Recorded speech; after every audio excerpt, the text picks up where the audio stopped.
everyone, I'm your host, the Geekish Gamer, and welcome to the first episode of Season 4 on the Geekish Gamer Show. Today, I'm going to talk to you guys about an amazing medieval story-driven open-world RPG that immerses you in an epic adventure in the Holy Roman Empire that if you haven't heard of yet, I suggest you buy on release date. Today, we're talking about Kingdom Come Deliverance.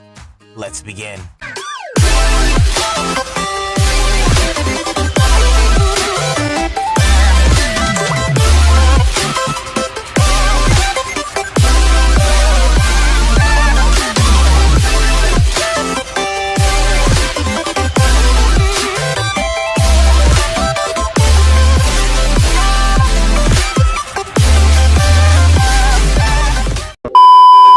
I've always been interested in medieval games, the setting, the culture, the weapons, and even those big chicken legs that they have during jousts.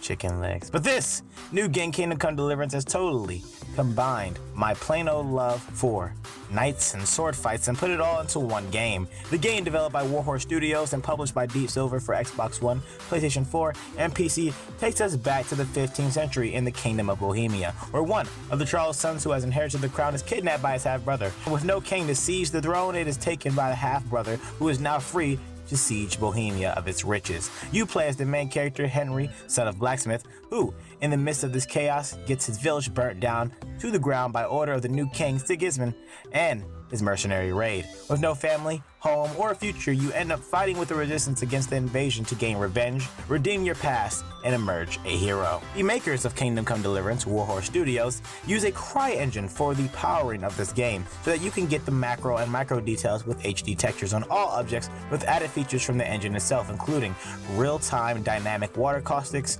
tessellation, real-time local reflections, realistic vegetation, and 3D HDR lens flares. To deliver the most realistic animations, the team built a motion capture studio and facial scans to provide the most realistic facial expressions and animations during sword fights. At a hero's request, you obviously need to know about the RPG elements this game has. As we both know, character customization is a huge part of every RPG, and KCD seems to deliver on that front. You have 4 layers of clothing on your character, which all provide different layers of protection, and 16 other slots and items for weapons, armor, and accessories, which gives you almost an unlimited amount of customization in the world of Bohemia.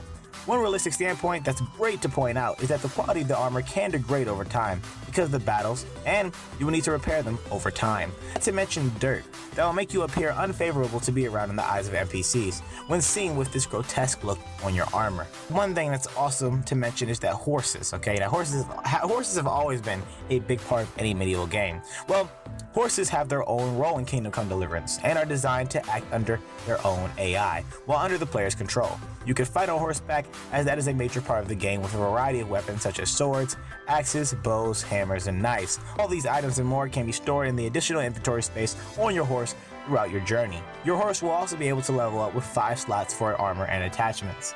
Now, quests in the game can be completed in multiple ways, but the storyline in general will feature huge events such as historical battles and castle sieges. With all this in mind, it's quick to ask, how does the combat system work?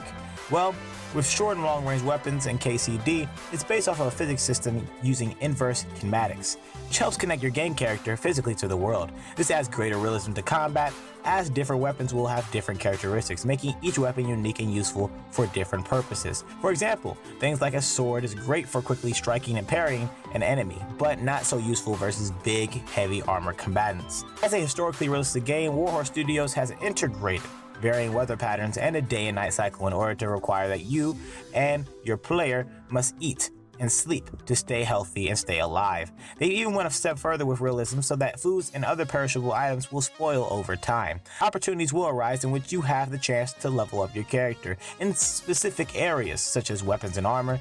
You can distill your alcohol, pick locks, and create medicine through multiple skill stat-based mini-games. Reputation also plays a huge factor in the game as well.